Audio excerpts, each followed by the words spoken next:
Erik Veik, friend of Dylan Klebold, helped to make videos with Klebold and Harris, was not identified by witnesses as being a shooter, however, was the person who put the thought of the day reading "Bet You Wish You Weren't Here Today" on the school's monitors. Veik was arrested in October 99 for allegedly threatening to perform a repeat of April 20th. Veik was also investigated by police in conjunction with an alleged plan to blow up another school. Actually, now's a good time to finish up with Erik Veik, because we never actually finished up with him. So let's look at the trouble he got into. So here is an assortment. This was posted on RitaGleason.com, claims about the thought of the day. And she presupposes that it's a myth that Eric and Dylan arranged to have a message foreshadowing their planned attack broadcast on the Morning Rebel News Network. And so she buys, Rita Gleason just buys that it was referring to the Weathers. She states on her website, Erik Veik, who wrote the message, was a friend of Klebold and Harris and had worked on video productions with both boys in the past. The phrase that Veik aired on April 20th was a last-minute substitution for one he felt was unstable and read, "How could you expect us to stay in school on a day like this?" The originally scheduled phrase, "quit your bitching," was written by a senior who told Veik that he didn't care if the phrase was inappropriate because he'd be graduating in a few weeks. Although I don't believe that was corroborated. I think that's what Veik had said, but I don't know if they actually nailed down the person who said that, and I don't know if he claimed to have said that. Despite the many individuals who remembered a more ominous quote of the day, some remembered and understood the intention of the actual quote. I mean, is there not a way to get a definitive on this? So, page 49, today is not a good day to be here. Page 124, she did not see the announcements but was told by another student in class it stated something to the effect of, "Today's a bad day to be here." Page 155, you don't want to be here. 230, don't you wish you weren't here today? 281, not going to be a good day. 632, you wish you weren't here. 657, today's the day you wish you weren't here. 668, today's the day you wish you weren't here. 848, I'll bet you wish you weren't here today. 1013, you would rather not be here. 1295, today will not be a good day. 1325, what a horrible day to come to school. 1342, you wish you weren't here today. 1404, discussed with a friend, there was a big 420 on the screen and the screen would shake. They thought this was unusual. 1419, you wished you weren't here today. 1503, today's going to be a bad day. 1531, today's the day. 1558, 420, you'd rather not be here today. 1640, today's a bad day. 1664, you wish you weren't here. 1794, something to the effect of, today is not a good day to be here in school. 1865, something bad going to happen in the school. 1932, you wished you weren't here. 2019, 420, wish you weren't here. 2021, I'll bet you wish you weren't here today. 2121, you don't want to be here today. 42099, 2270, I'll bet you wish you were not here today. 2275, this will not be a good day. 2306, I know you guys don't want to be here. 2529, today is not going to be a very good day. 2596, something to do with it not being a good day to be at the school. 2608, 420, I wish I wasn't here. 2653, wish you weren't here. 420. On page 2658, someone believed the thought of the day was go to lunch. 2732, you'd wish you weren't here today. 2796, wish you weren't here. 2980, 3001, you shouldn't be here. 3031, today's going to be a really bad day. 3151, you'll wish you hadn't come today. 3185, 3186, don't you wish you weren't here today? 3217, today is not a good day to be here. 3289, you do not want to be here today. 3405, you don't want to be here. 3411, this is not a good day to be here. 3456, today is not a good day to be here. 3515, this is going to be a bad day. 3460, you'll wish that you weren't here today. 3528, don't you wish you weren't here today? 3538, good day to not be here. Don't you wish you weren't here? 3556, you don't want to be here today. 3635, I bet you wish you weren't here. In really small text. Someone remembered it in super small text. 3723, you don't want to be here today. 3735, you shouldn't be here today. 3771, don't you wish you weren't here? 3801, I bet you wish you weren't here. 3808, yes, I bet you wish you were not here today. 3954, you don't want to be here today. 4141, someone said in one of the classes it was not a good day to be here. 4190, you'll wish you hadn't come today. 4277, wished you weren't here today. 4467, today is not a good day to be here. 8928, I bet you wish you weren't here today. 420. 2072, how can you expect us to be in school today? And some believe it was referring to the nice weather, which is, of course, very, very convenient. But basically, the majority of quotes seem to be, you wish you weren't here today, or today is not a good day to be here, or you don't want to be here today. Something like that. The gist is clear. Now, let's see some quick background on Erik Veik. Veik.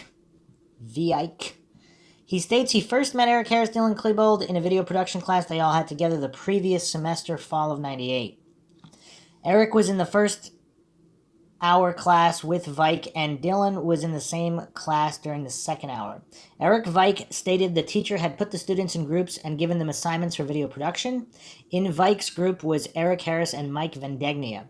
Dylan often joined the group in brainstorming sessions to come up with ideas for the videos. Erik Veik stated that Dylan would often drop by their first hour class in order to talk with Eric Harris. He said that there were 3 to 4 productions made. CHS Highway Patrol, Car Wax commercial, Hitman for Hire, originally titled Revenge for Hire, and then Radioactive Clothing. And there were also a couple of intro videos filmed for the Rebel News Network, RNN.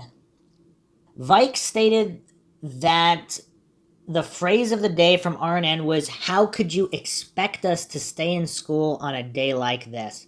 That's kind of weird because that's really not what was reported by just about anyone. Everybody reported something slightly different. Is it possible Veik wanted to make it a little bit more innocuous? I don't know. He stated the original phrase was made by James Davis, a senior. The phrase was quit your bitching. Davis told Veik he didn't care if it was inappropriate because he was going to be graduating in 16 days. Veik went ahead and changed the phrase because he felt it was inappropriate. And again, I do not know if James Davis verified this or corroborated this in any way. All right, moving on, let's look at Veik's Vengeance. This is a post also made it on the Columbine Massacre.forummotion.com forum by a guest. Some concise bullet points account about Veik from the 11K documents. Veik rode to school with Harris, worked with him in video class, and reportedly seemed to idolize him. On 420, he was the author of the Thought of the Day. Fall 1999, he was removed from Columbine High School for making comments which were construed to be a possible threat of a repeat on April 20th. Document 10925. On May 11th, 1999, 12:05, I was contacted by investigator Don Estep, who had information a student at Chatfield High may have had in his possession enough gasoline and flares to blow up Chatfield High School. The student identified was Erik Veik. Investigator Estep told me he was contacted by Lieutenant Dennis Potter, who spoke with the mother of John Ungerland, who had a conversation with Eric the day before about being able to blow up Chatfield High. Veik was investigated for this incident but not arrested.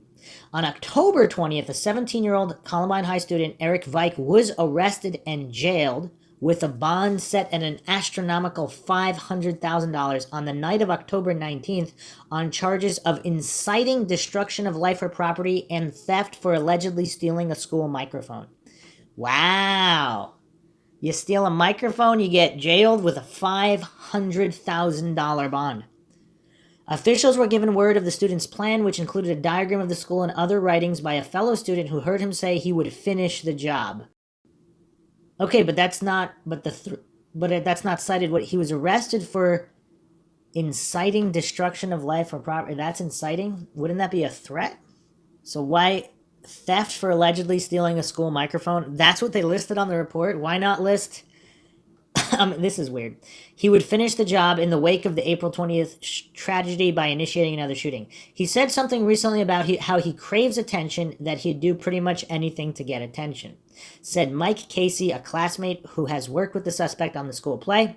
I said, not what Eric and Dylan did, and he kind of laughed, and that was the end of that. What? Wait, that was the threat? Wait, what? I don't get it. The allegation stemmed in part from a 12-page diary reportedly found among his possessions at school that contains threats of violence. Okay, that would be a little bit more substantial if those are explicit threats. Friends say the teen was reported to school authorities last year.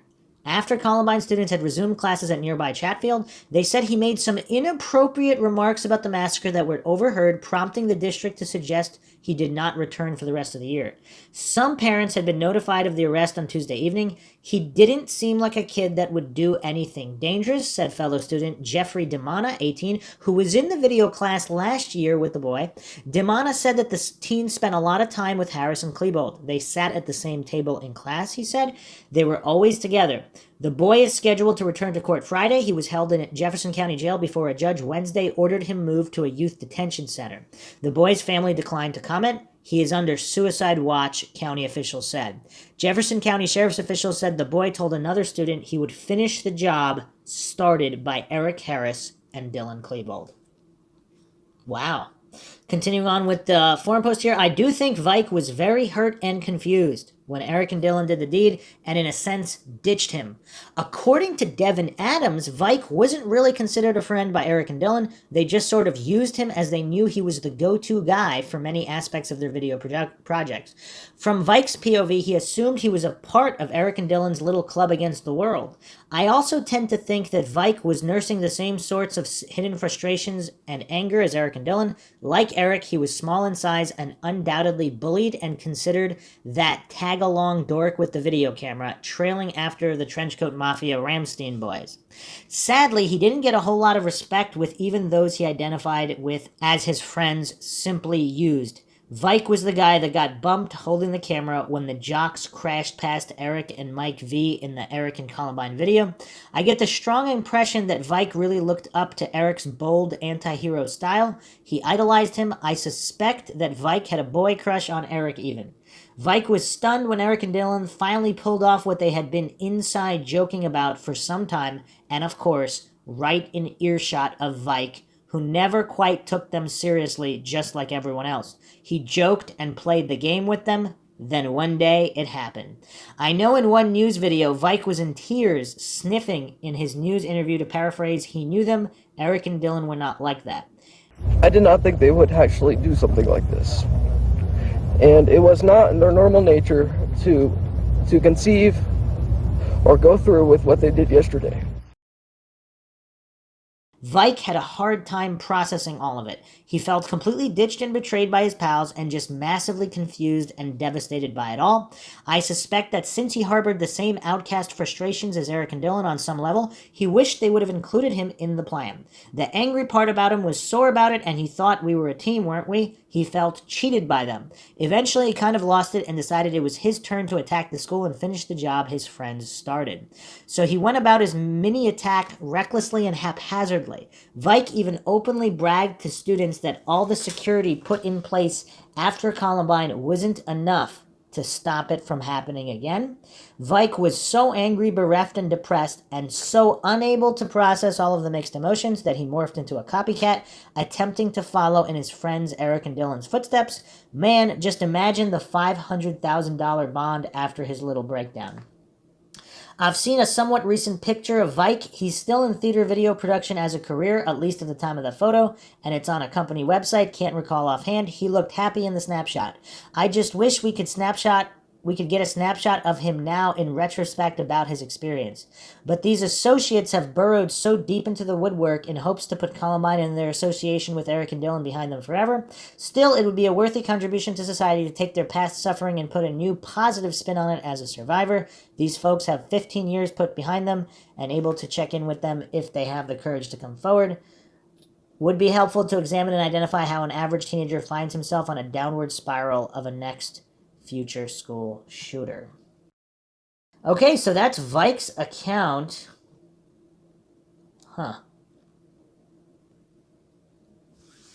Another post here on this forum. Vik has always been an interest to me.